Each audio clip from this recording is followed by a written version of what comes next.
Hello and welcome to today's webinar, The People Factor in Organisational Risk Management. My name is Sue Bull and I'm an event coordinator at the International Institute of Risk and Safety Management, or to make it more easy, IIRSM in the UK. And this webinar is brought to you through the partnership of IIRSM with Workplace Options. I'm really thrilled to introduce our panelists to you today. We have Mary Ellen Gornick, founding partner of WPO Consulting Group, Workplace Options, Pamela Jetley, CEO of Healthcare RM in the UK, and off camera, but we can hear her, is Ashley Owens, Senior Specialist Global Mental Health and Wellbeing Lead at KBR Inc. So welcome everybody and thank you for joining us today. We are also hoping to hear from you, our audience who have joined us today. So please ask any questions through either the question area or the chat area, which you can access by clicking the speech bubble icon on the right-hand side of your screen. And we'll take some time at the end of the discussion to address these. So I'm going to kick off by welcoming everybody and asking the first question, which is, we've got this term, people factor. So what do you understand by that term, the people factor? And Mary Ellen, would you like to start? Well, what we mean when we talk about the people factor in organizational risk management is really going beyond the safety procedures and the operating procedures that have been set up and checking in with how will your people react to these procedures? Will they see them as something that are helpful and they will abide by them easily, build them into their routines, or will they find them to be cumbersome or in some way reject or try to avoid taking them on? So really, when we're building risk procedures, what we think is important is to consider how will they affect our team? How will they affect the people? How will they affect the work that they do? How will they affect the flow of the work? How will they affect the intercommunication between the teams? So basically adding that in, the people factor, and their acceptance of any type of procedures that are there, and factor that in, because at the end of the day, everyone's job is easier and the procedures will work better if they are not only accepted but sort of embraced and understood by the individuals who are making them happen. Okay, great, thank you. Ashley, have you got anything else to add to that? So what do you understand by the term people factor? Yes, hello everyone. I promise I'm here and I even got dressed all nice and everything. So I apologize for my technological issues. But yeah, I mean, what I understand by the people factor, and I'm going to echo a little bit of what Mary Ellen said, but add on to it is, I mean, safety mandates, when you read them, they often focus their language on a tool or a place or a threat. But if we're being honest, who makes any of that an actual threat? I mean, the tool or the location is not dangerous until we're there. We're the biggest risk and we're the biggest opportunity in strength. You know, we're programmed to operate efficiently and unconsciously we attempt to expend the least amount of energy possible to create the most results. That's just how we're biologically programmed. And so even though we're unconsciously programmed to also look for danger, this can still push safety to the back of our minds because there are so many aspects to that danger. You know, it's easy when it's a roaring lion. We're programmed to look out for that and step away, but maybe not that trip hazard over there or this other hazard that might affect my mental health. So that's what I kind of understand to be the people factor, is everything from the smallest to the largest issues that might affect somebody's safety. Okay, great, thank you. What about Pamela? What are your thoughts about that term?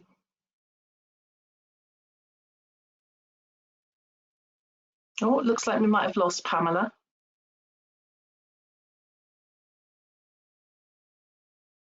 Yeah, I think we've lost Pamela for the moment. So let's go on to the next question. Is what do organisations need to address, or why do organisations need to address the people factor in risk management? Why is it important? Ashley, perhaps you could pick that one up. For sure, definitely. I think human behavior is the most vital factor in most risk. So kind of piggybacking on what I just said, why do we need to focus on this risk that we know exists? I think at the end of the day, all of our businesses, all of our personal goals, we would love to have a safer, more sustainable world, but still make profit or succeed or achieve our goals, right? That's the perfect balance. And really, an organization can only do that when they consider the people factor, and admitting and addressing it is really only the first step. That next step is building a culture around a consistent vision. I know Mary Ellen just referenced that earlier. And when you have that culture in place, our thoughts that would normally maybe lead to urges or quick decisions, that culture can override that urge and actually create an intended behavior. So this is not something that organizations can only just admit exists. If you want to be successful, you really have to address it and implement a culture. Okay, great. And Mary Ellen, what are your thoughts on why organizations need to address the people factor? Well, again, building on what Ashley said, but I think at the end, it's people who need to make the safety procedures work.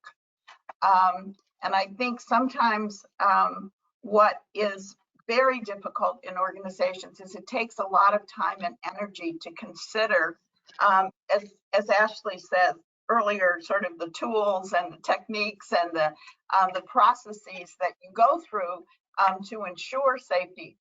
And one of the things that sometimes gets overlooked is to check in and follow up with others in the organization to say, how will this work? If we put this procedure in place, what do you think the reaction will be? How will it work? And I think it's considering that and really understanding the role that individuals play in that. So, part of it's building that into the culture, checking in, making sure that we've got sort of a complete 360 before we release something. And part of that 360 is the people who are going to be operating in this environment. Okay, that's great, thank you. So how do we go about identifying and assessing this type of risk within an organisation? Mary Ellen? Well, different organizations have different ways of doing that. What we do at Workplace Options is our focus is on behavioral health risks. So our focus is really on sort of the acceptance of these risks. And what we do a lot with organizations is we do something called a well-being risk assessment. So what we're doing in that way is looking into the organization, and we use various tools for this. We sometimes do surveys, sometimes we do serial interviews, focus groups, but gathering data about what the managers and what the workers feel is helping them and enabling them to do their work in a way where their well-being is addressed and preserved, and then looking at some of the things that deter from that. So what we do at Workplace Options in terms of the assessing organizational risk is really looking at well-being, and that comes from a place where we believe that your personal well-being and your drive performance. And so what is important in that is helping individuals understand, helping us, the organization, understand what is enabling and helpful and what is deterring from that. So that's how we look at it. It's a little bit different than when you look at safety risks, but this is kind of our corner of the world in what we look at. Brilliant, thank you. And Ashley, what do you think? How do we identify and assess this type of risk? Yeah, I think a lot of organizations have really come a long way in this. I know for KBR, it's fascinating when I joined because we identify risk in such a multitude of ways. We have people in construction, we have engineers, we have people in Antarctica, and then also we're supposed to take behavior risk into account, psychosocial hazards, and that type of thing. And so the risk assessments are broad and varied, but we have many of them, and we put them in place, and that's part of our culture.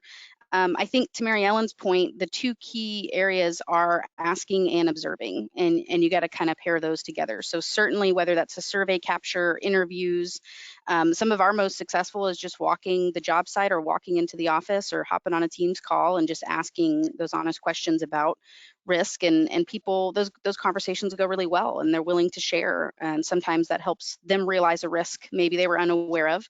But then also just observing, standing off to the side or attending a meeting without necessarily getting directly involved. Again, our behaviors are quite often subconscious, and so that's where you can pick up on a lot of the more dangerous risks, the ones that people themselves may not recognize right away. And the final thing I'll say too that I really appreciate about KBR and being on this panel, that's why I was excited to join, is safety is not a trade secret. It should not be a trade secret. Mental health shouldn't be a trade secret. Physical health should not be a trade secret. So sharing among your peers what you're doing, what type of risks you have found, and seeing if that compares, and helping each other, I think that's also a vital piece in identifying and assessing it within your organization. Lovely, thank you. And welcome, Pamela. We've got over the technical gremlins, so lovely to see you. Pamela, we're just asking about how you would actually go about identifying and assessing this type of risk, the people factor type of risk within an organisation. Perhaps you'd like to give us some of your insights into that.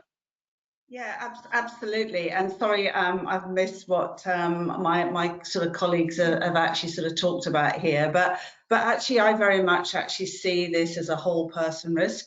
So it is not just about the mental health risk. And I think this is what you were talking about, Ashley, the tail end of what I caught is that for me, it's about the person, the physical health and the psychological health. And I think in doing that, it's really complex, because if you think of what the organisations, whether it be the health and safety, IOSH, NIOSH, etc., the way they teach us to actually look at risk, then it's all about identifying the occupational hazards, who can be harmed and how. And I think when we start looking at the whole person, and it doesn't matter whether we're looking at physical risk or psychological risk, they are intertwined.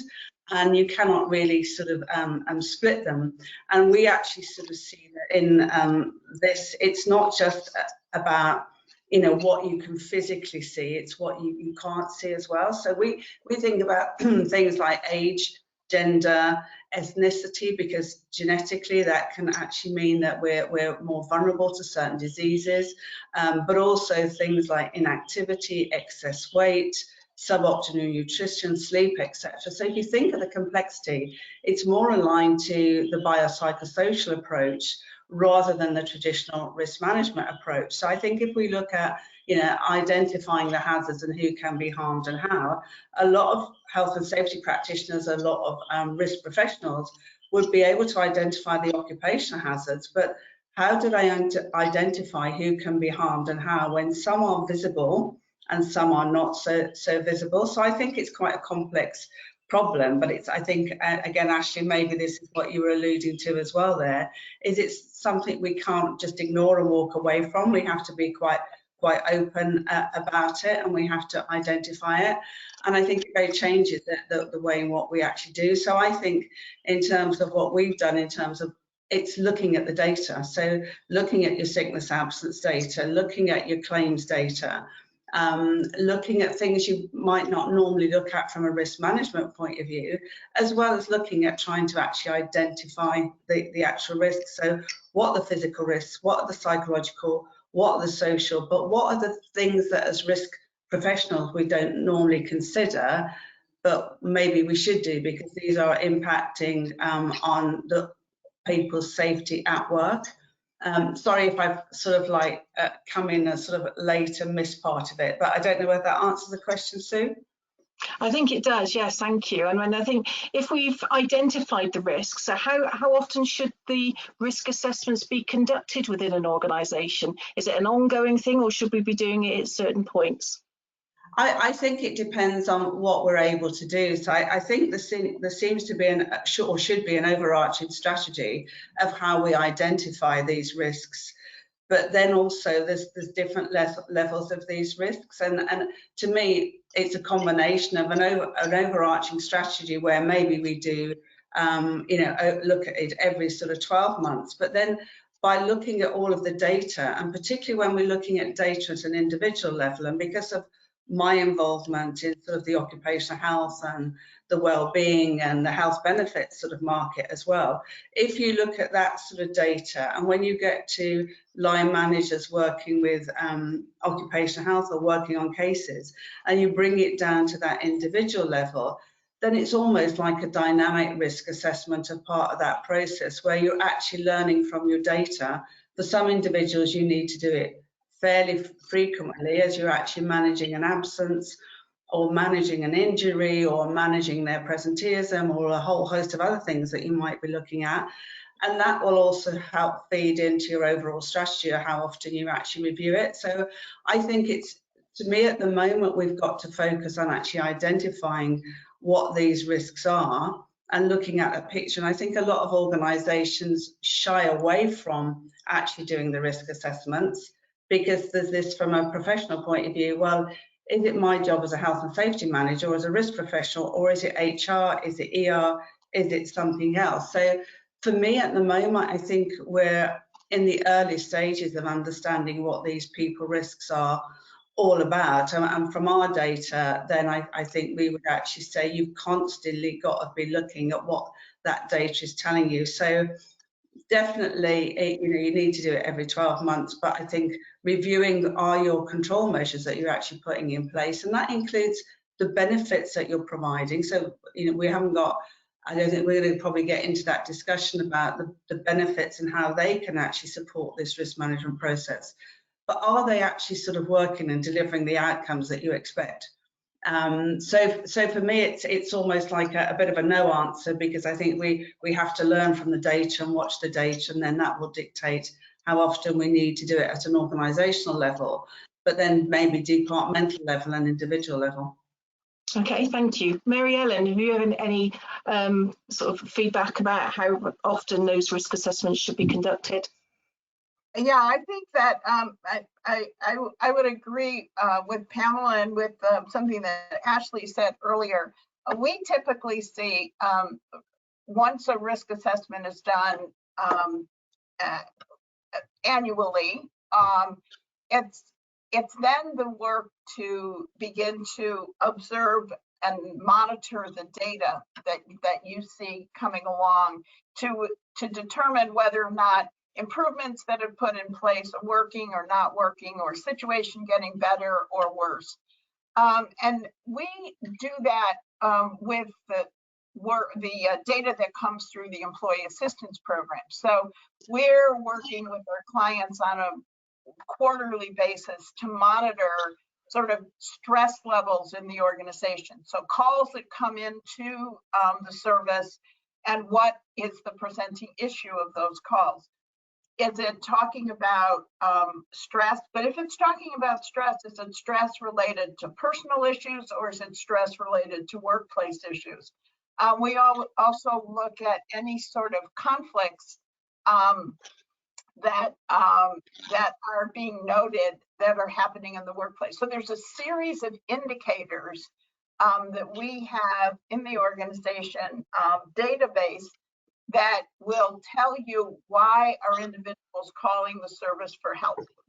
And those are important areas that we share, because they're indicators in the organization that something is going on. For example, if maybe there is rumors of redundancy, or are there rumors of merger, you can often see those stress levels go up.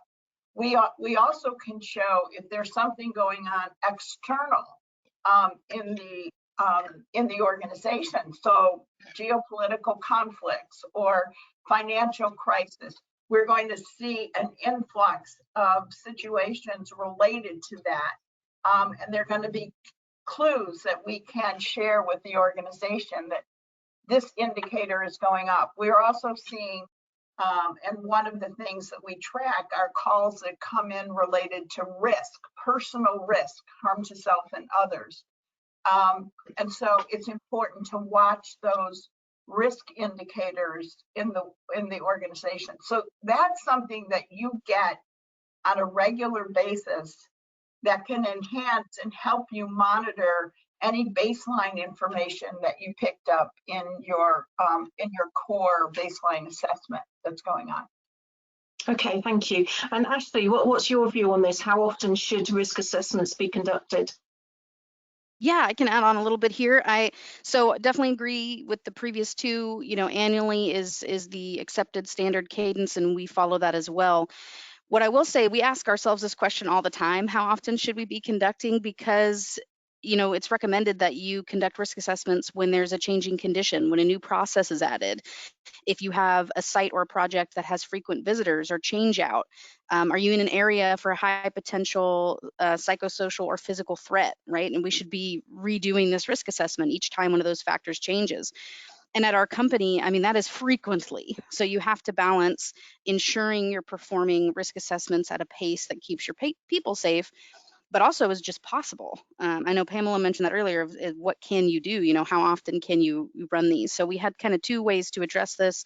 One is a tiered risk assessment approach. So obviously we still do our full detailed annual risk assessment guaranteed. And then we have these kind of tiered different leveled risk assessments that safety professionals or managers can run based on what type of change just happened, or is it a new process? Maybe we're only 2 months away from our big risk assessment, but we're putting in a whole new way to operate this area, or all of the leadership and management are changing.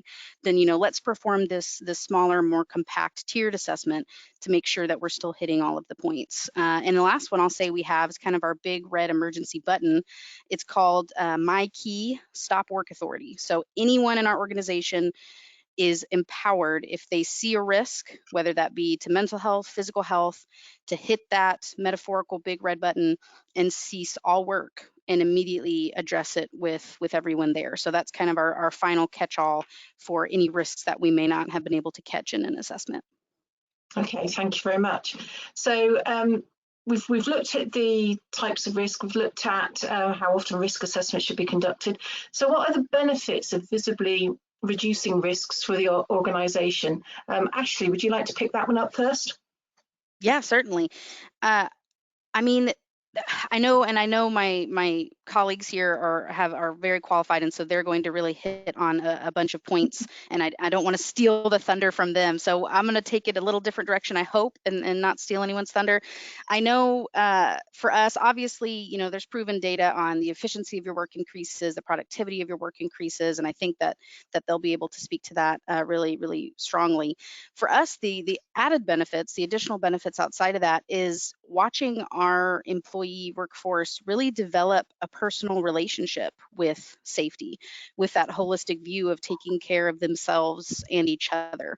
We monitor these conversations not just at work, but home and play as well. If people want to report or submit any sort of conversation that they've had or risk that they've addressed at home and play, we encourage them to do that as well so others can learn from it.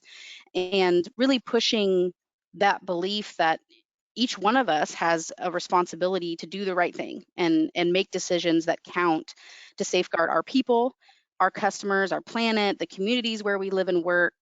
And over these handful of years where we've pushed into what's called our zero harm culture, where we address all of these risks and focus from ground up on reducing them, it's just been amazing and inspiring to watch our workforce not only apply it at work and see those benefits tenfold, but to hear the stories of how that's applying at home and how they're taking care of themselves and others. And overall, I mean, I'll get a little cheesy here, right?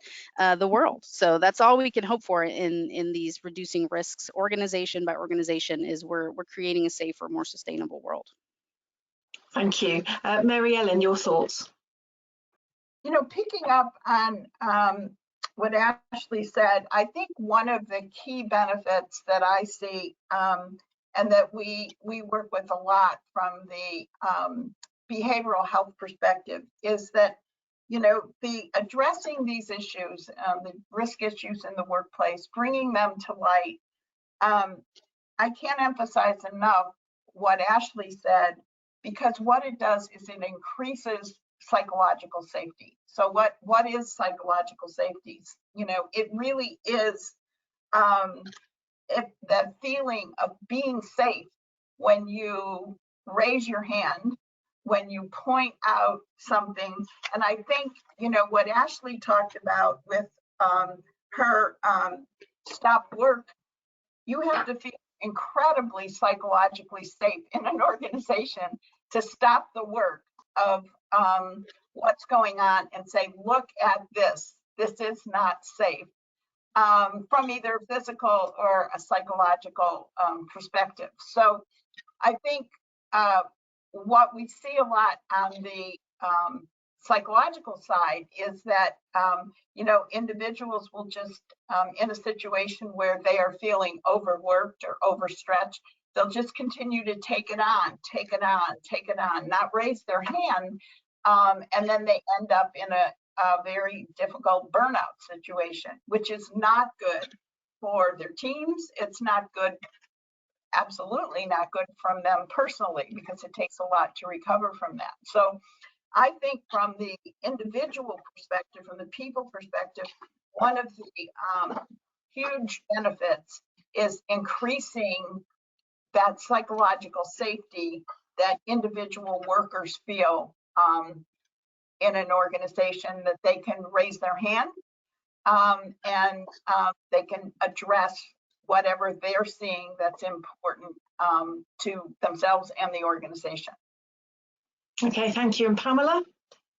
Well, I think I agree with both of my colleagues wholeheartedly, because I think if we can actually clearly demonstrate visibly to employees that we're actually prepared to actually take this action and actually go and identify the risks, but then actually do something about it, I think employees are very willing to actually get on board and get on side, and they feel it is a safe place to work.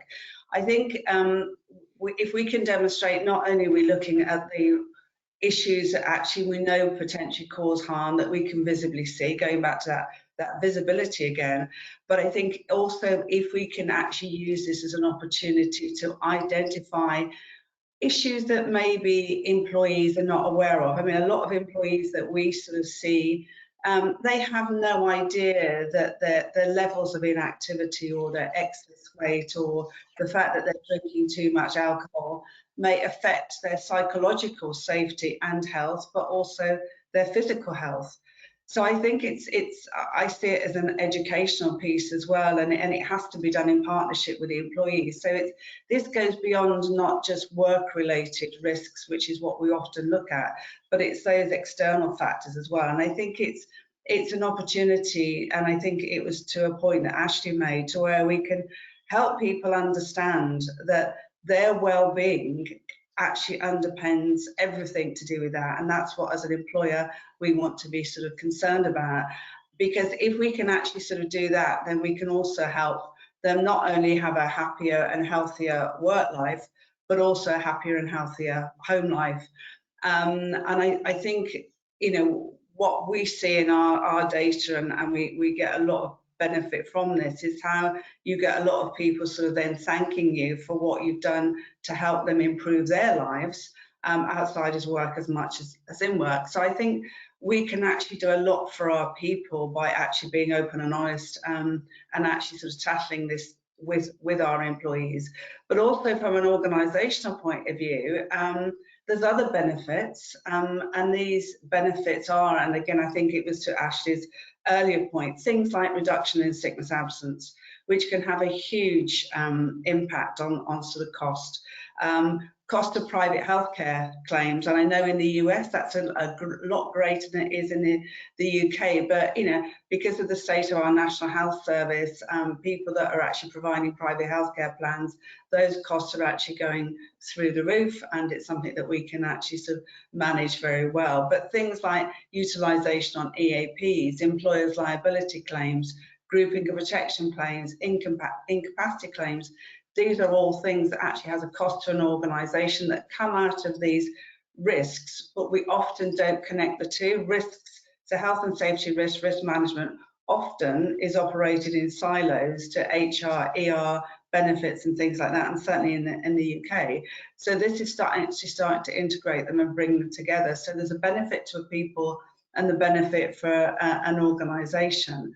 And I just think but by actually achieving that, employers are then very happy because they see the cost benefit. But I think, you know, the fact that people are then performing better at work, they are safe at work.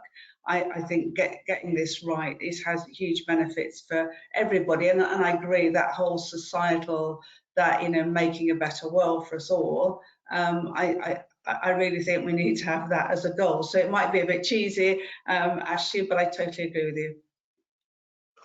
Thank you very much. So just picking up on the educational piece that Pamela mentioned, how can organisations ensure that managers are adequately trained and equipped to understand and manage risks? And perhaps Mary Ellen, you'd like to pick up on this one first?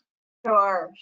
Well, I think that this is a very broad topic. And, you know, one would think that all managers are adequately equipped to understand and manage risk. And in some ways, they're very much in tune to indicators.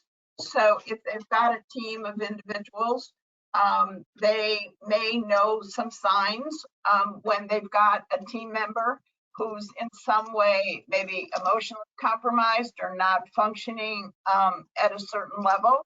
And how do they know this? Well, you know, there are ways their attitudes change, their participation in discussions change, their collaborative involvement with team projects maybe is changed, or they're withdrawing from the workforce. So oftentimes managers are pretty aware of what the indicators are. They don't know what to do with them in many ways. They don't know how to, or they don't feel comfortable having conversations with individuals about their other than performance, but they don't know how to take it often into sort of that well-being arena. And so what we're finding is that the more training that and experiential situations that we can have with managers, where it is really directed by the manager. So kind of what are the issues that are troubling to you? How do you handle them? And then what are the things that you need from the organization to help you improve these situations or make the situations better? And I see that, you know, managers come from different areas. They're usually promoted because of their expertise in a certain, either a technical area or an analytic area. And so this whole area around managing the well-being of individuals is a little bit different. It's a slightly different topic that they just need time to focus on. So training is one thing that we find. Engaging managers in what we call leadership circles is another, where they can kind of bring things to the table. And also we're seeing a really increase in our what we call a manager assist component of the EAP, where a manager can simply call with a question and they get a consult. I'm going into a performance review and I've got an employee that I've got to give some feedback to that I anticipate there's going to be resistance. what's the best way that this can be handled. So they're actually dealing with a behavioral health professional who can help them understand how to frame a conversation, how to present the information to the employee, and to get a very positive outcome. So managers are key in this whole piece about risk. They're key in terms of communicating the psychological safety that's important in risk management. And so it's an area that we put a lot of emphasis on, and we're seeing that is the case with many organizations that we work with. Okay, thank you. And Ashley. Yeah, certainly.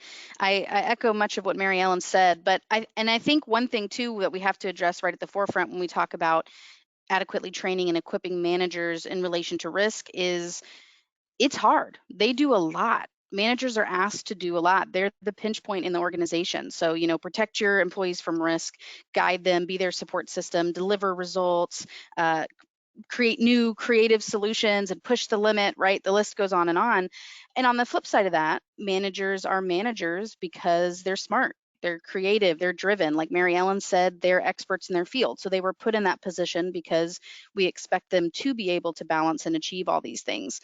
But the key connector there, and speaking to, for example, your mental health and your overall well-being for those managers, is helping them find the connections between all of these multitudes of things we're asking them to do.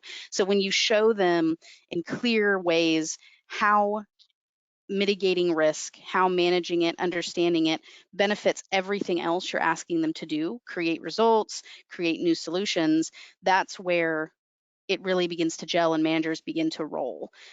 So for us, you know, we really push a values-based culture, not priority-based, which sounds, you know, again, I'm going to use that word, it's very cheesy, right? Because it's like, okay, but you're still a private business, you know, you're trying to make profit, you're trying to achieve your goals.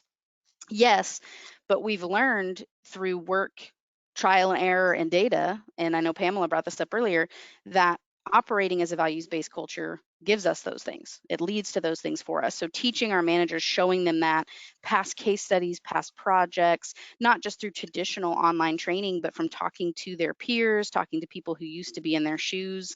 Another note I'll say too is having that genuine belief start from the top as you're training these managers that 0 incidents is achievable.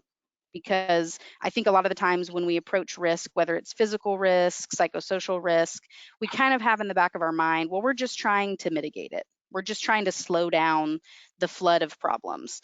But really believing and thinking we can go just today, day by day, with 0 incidents. Look around, what can I do as an individual to make sure there are 0 incidents in my area, 0 risk issues? If each person does that, and each person does it every day, then that's how we get to the point of basically almost no risk or issue, right? And I know that that's, you know, a rosy colored world, but if you just take it hour by hour, day by day, you'll see such an improvement in that culture and in how your managers work that.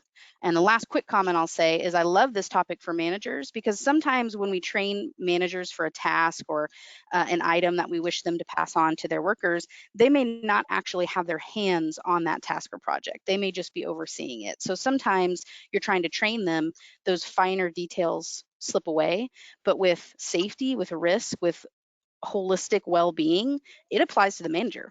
So yeah, I'm training you to pass it on to your employees, but the entire training also benefits you as a human. It's something that you should care about. And we find that really resonates with management as well. Okay, great, thank you. And Pamela, your thoughts? Well, I agree with both Mary Ellen and Ashley on most of it, but I'm going to challenge one bit because we've been agreeing with a lot all the way through this. And it's just to do with that line managers being aware of risk and being good at managing risk. And maybe this is the difference between the US and the UK, but one of the things that I've certainly found and my colleagues have found is that line managers wouldn't think of themselves as being risk managers, even though everything that you say they actually are, because they're doing stuff on a day-to-day basis and they're very good at an awful lot. But I don't think, certainly my experience is they perceive that they're managing risk. they're just doing their job. They're using their knowledge, their experience and everything else to manage what is presented to them. So like you, Mary Ellen, we've offered a management advice line because managers do, have those cases, those situations where they need that support. And I think to Ashley's point, we have to remember that those managers are also employees and they're also vulnerable. And some of these situations that they have to face is not easy for them. And also with things like, sort of the Equality Act and issues from a legislative point of view, we also have to protect those people as well. So I think to me, they would not see themselves as risk professionals, but they are very much in that day to day and actually part of the solution and part of that management problem. So we need to sort of protect them. We actually find that a lot of the issues that we've been talking about today are very new to them because they might be taught and have some information from the health and safety colleagues, so they understand how to manage some of the physical risks of certain things that they understand how to follow. But that's just doing a job. That's, business as usual. That's running the operations the way it should be run, as opposed to them understanding that risk. But we actually find that these people risks is something which is they're nervous about. And I think it's some of the points that you made as well, Mary Ellen. So we do actually run seminars on it, and workshops on it and we break it down. We do the psychosocial risks and things like people's attitudes, beliefs, fears, behaviours, not just the stress, anxiety and depression that actually can present in the workplace. So the broader psychosocial factors we train them in, but also physically we look at things like musculoskeletal disorders, but we connect those to age and gender and activity levels and the type of work that people do, the weight that they're carrying and how people can be more vulnerable based on these things. And we do similar things with nutrition and sleep and everything else. So I think what we try to do is educate them in things in a way that often organisations, I think, are a bit nervous of actually sort of doing, and they actually find that sort of really, really, really useful. And I think the other thing that we find quite useful is if they get involved on a case-by-case basis, and if they can take what they've learned in some of these sessions and then apply it to a case and go, okay, take what you've learned, how can you identify the complexities within this case and what can we do to actually support that individual, but also help you manage that situation? And they, like a lot of us, they learn by example, and we find involving them in cases confidentially, case by cases that they're dealing with, that educates them as well.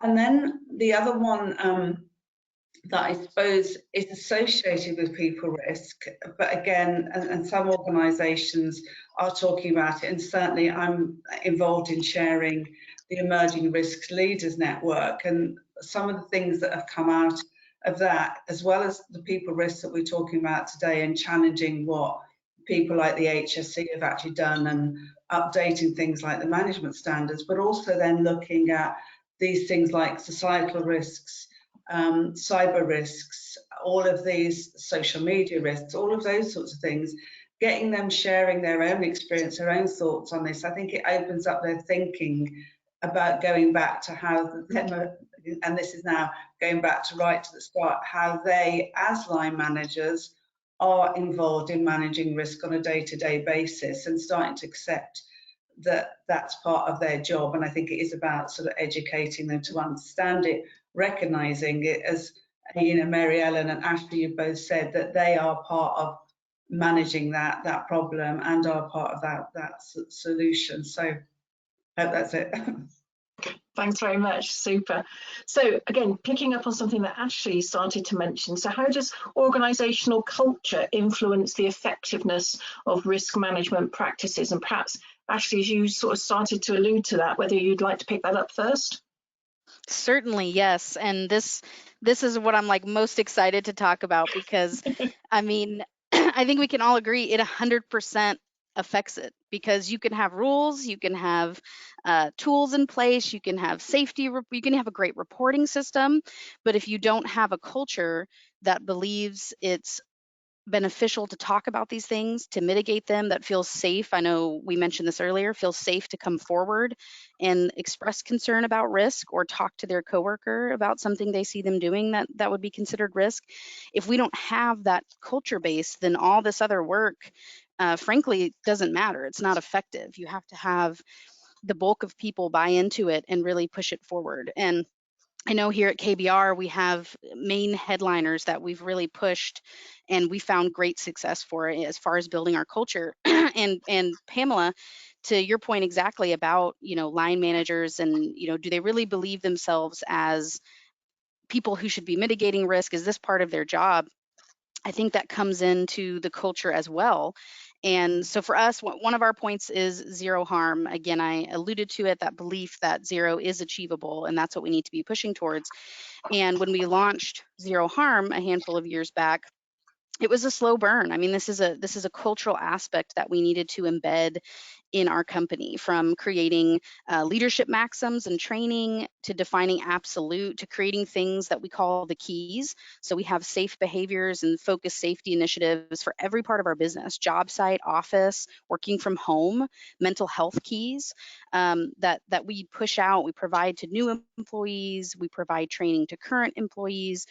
And in fact, before every meeting at our company, you are to have a zero harm moment. So that might be a quick 2-minute, might be a 10-minute presentation before you jump into your meeting on one of these keys, and it addresses safety. So maybe right before you jump into your meeting, you talk with your group about anxiety or stress, or maybe you talk to them about slip and trip hazards, or whatever aspect you want to tackle that day, and making that accessible in the culture. We have pre-made zero harm moments. We have sites where you can go and find this information and be able to share it easier, because that part we do want to say, we don't want to make that your job as the employee. We want to be able to provide you that information and tools. And I could go on and on about this, so I'll only talk about one more thing, I promise. Another thing, because I know I'm already going to get to talk about my ambassadors later, so I'll come back to that. But one other thing I want to point out too that has been so successful is our Courage to Care conversations. So this is a program where you can submit online conversations that you've had with your coworkers in reference to risk, and it teaches you also how to have those conversations and makes it culturally acceptable. So it's gotten to the point here at KBR that it is culturally unacceptable to just walk by a risk, to see someone leaning too far off a ladder, to see your coworker in a meeting, with dark circles under their eyes, looking exhausted and obviously just unwell. It has now become the cultural norm to stop and say, in a caring way and with your reasoning as to why you're bringing this topic up, hey, you may fall off this ladder. Why don't we just step down for a minute and scoot this over here? I'll help you. Or, hey, I noticed today in the meeting that you were really quiet and, you looked like maybe something's going on. What can I do? Or, would you like to talk to somebody? And we can submit those Courage to Care conversations into our system, and we recognize people. We award them for having those conversations and stepping out and speaking with their colleagues. So I think building that culture and making those things acceptable is what actually makes risk management work. Okay, I'll stop now, I promise. That's fantastic. Thank you, Ashley. And Mary Ellen. I think obviously to follow up on what Ashley said, in my experience working with a lot of organizations, this value-based focus is really important. I think the value-based focus gives managers the opportunity to sort of to really agree with the values. It gives them permission. It provides a framework in which to act. And I think the organizations that I've worked with that have done sort of what Ashley describes, it's beyond the values. So the values are the beginning. That's sort of the statement of what is and what is expected. But then that's followed up by a number of different other ways that is reinforced in the organization, as Ashley described. So, the zero harm name, the way that the way that the behaviors are described, the courage to care conversations, those are the kinds of things in an organization that really reinforce the effort to move forward. And we've recently done a study with organizations to look at what and how managers make a decision. So as we said earlier, managers have a very difficult job. They're driven, they're performance driven. There are a number of different things that they have to focus on. And so when they're faced with that, how do they make those decisions about the people risk in the group? And it's really fascinating about the differences and the way that they come to those decisions. And it's all of the things that we talked about, those manager assistants, the opportunity to discuss it with peers. There are a lot of reinforcements that need to occur in the organization to allow that behavior to exist. But it starts with values, and then you build on the values with different ways of communicating and permission to act in a certain way. Lovely, thank you. And Pamela? Yeah, and I agree with both what Ashley and Mary Ellen have said. And I think another thing which is so important in this that I see is if we're doing our psychological risk assessments properly, one of the things that we should be identifying is there can be one individual or two individuals, but it only needs one individual. And this is where the whole relationship issue in sort of the health and safety sort of management standards comes out. One individual can actually cause harm. Now that individual can actually be a very senior member of an organization, could have been there for many, many years, could have been getting away with things in terms of causing harm for people for many years. So I think what an organization needs to demonstrate over and above what we've just talked about is the fact they are prepared to take action. So if an individual, no matter how senior, is a psychological risk factor, that I think an organization, if it really wants to change culture and change behavior, it has to start taking action against those people that are actually causing problems. And I think it's that can of worms situation that often organizations don't want to open because they're nervous what will come out and then what the result of that can be. But I think only if we actually start doing that, opening the can of worms, addressing some of those things that are really quite difficult, actually tackling some of these senior leaders, or it could be an individual that's been there for 20, 30 years, or whoever it might be that is potentially causing harm to others, not necessarily intentionally, it's just the way that they actually behave in an organization. And I think we have to clearly demonstrate that we're willing to sort of take action, and it's not easy. Okay, thank you. Going back to Ashley now, you alluded to this in your last answer, Ashley. I understand that KBR has a well-developed wellbeing ambassador program in place. What's the impact you've seen in the workplace as a result of such a program? Yes, I am happy and passionate to talk on this. I realize we only have a few more minutes though, and I want people to be able to ask questions. So I'm going to do this succinctly, but with the full support of WPO, and I'll talk about that more in a minute, developing this Wellbeing Ambassador program at KBR has been honestly just groundbreaking in reference to not only risk management, but really the culture and safety at our business, at our organizations. Wellbeing ambassadors, just as a quick synopsis, are your colleagues, and this is the key. This is what makes such a difference. Is they are regular KBR employees with day jobs who volunteer to take this training, which WPO provides from licensed counselors. I mean, this is quality information and teaching these ambassadors how to have difficult conversations, and essentially how to act as a mental health first aider, which I know is popular in different areas of the world. So that might ring true to some of you, but kind of like a physical first aider, being able to respond to an emergency or request related to someone's mental health, being able to have hard conversations, be open to employees approaching them to talk about something going on, whether it be work related or home related, that's impacting them at work. And sometimes just having that trained colleague, that trained ambassador there to listen is enough. But what's key and what really takes it that next step is, of course, ambassadors are not counselors, they're not licensed professionals, they're not giving advice or diagnosing you. You would not want me diagnosing you, but what WPO enables us to do is provide that confidential point of contact and reassurance, and then signpost to those support resources. So to the EAP, to local resources if that's what's appropriate. Maybe even just to benefits to help lift off some of the stress they're experiencing with whatever it may be. And I think this slowly popping up in more and more places globally around the world. We have ambassadors in India, Australia, the Middle East, UK, US, just becoming part of that culture. I mean, our dream is that everyone would take the Wellbeing Ambassador training, right? Because you would learn how to handle and process those type of emotions yourself, and then also how to be there for your team. And so maybe one day, Mary Ellen will achieve that. So we're going to keep you guys busy. But yeah, it's been so impactful, and we can't wait to see it continue to grow. That's fantastic. Thank you. I look forward to hearing more about that in due course. Thank you. So we've come to the end of my questions. We have a few questions that have come in. So first question then is there any AI supported or computerized risk assessment tools or systems that you are currently aware of to get more objective results?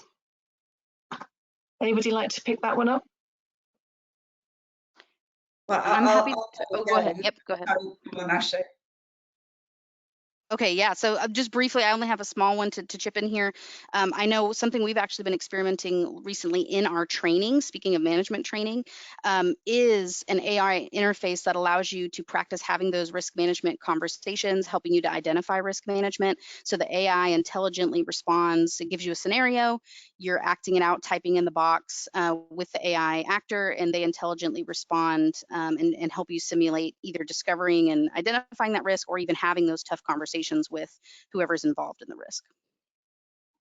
Okay, anybody else got any insight into AI or computerized systems? I think there's a lot of work being done on this at the moment. I mean, we're actually sort of looking at using AI in a whole host of assessment processes and also supporting, but I think also it's very easy at the moment for AI not to get it sort of totally right as well. So in terms of the objectivity of AI, I think we still have to be open-minded on that. But I think it's going to be a great tool if used properly, and we're certainly using it on a number of what we're sort of developing to actually be part of that assessment process.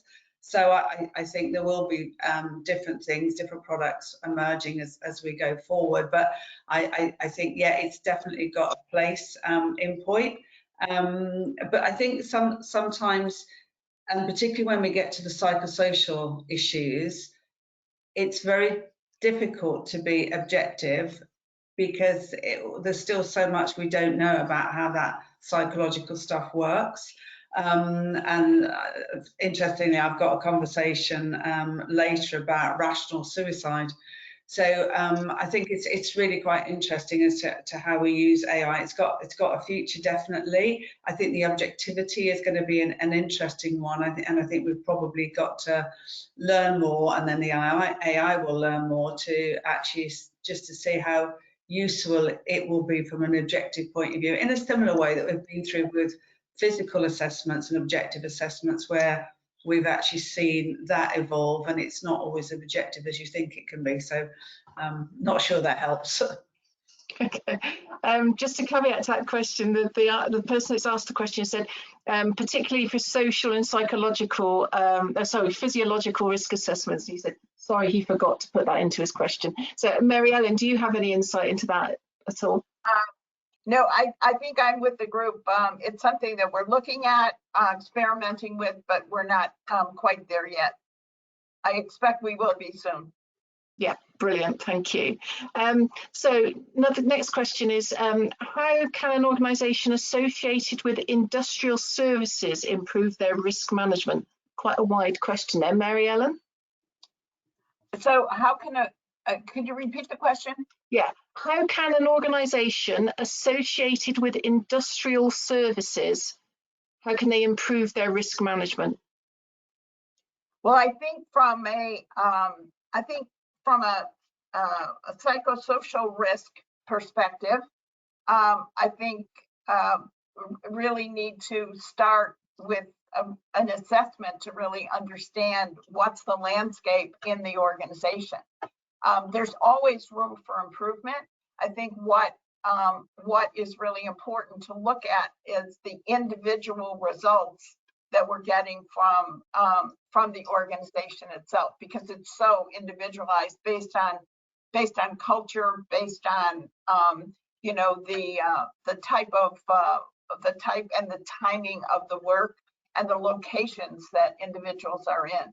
So I think starting with a baseline assessment, psychosocial assessment, would be the best way. Okay, thank you. Ashley, have you anything to add there? Yeah, I think what I would really push, because Mary Ellen brings up a good point, that even if you're in a certain sector, like industrial sector, there are some things that might apply broadly, but it is really personal to your business. So what I would highly encourage, what's been successful for us is, again, I cannot emphasize enough that safety, psychosocial safety, physical safety cannot be a trade secret. So not only researching what your peers in that sector are doing, but reaching out. Some of the best discussions I've had over the past few months have been with people who would clearly on the market be listed as competitors to KBR. But when it comes to this discussion, we are not competitors. We want to all achieve the safest environments for our employees, and we can only do that by sharing. So really encourage you to reach out to some of your competitors even. I think you'll be surprised by how willing they will be to speak and try to trade ideas with you. Okay, thank you. Pamela?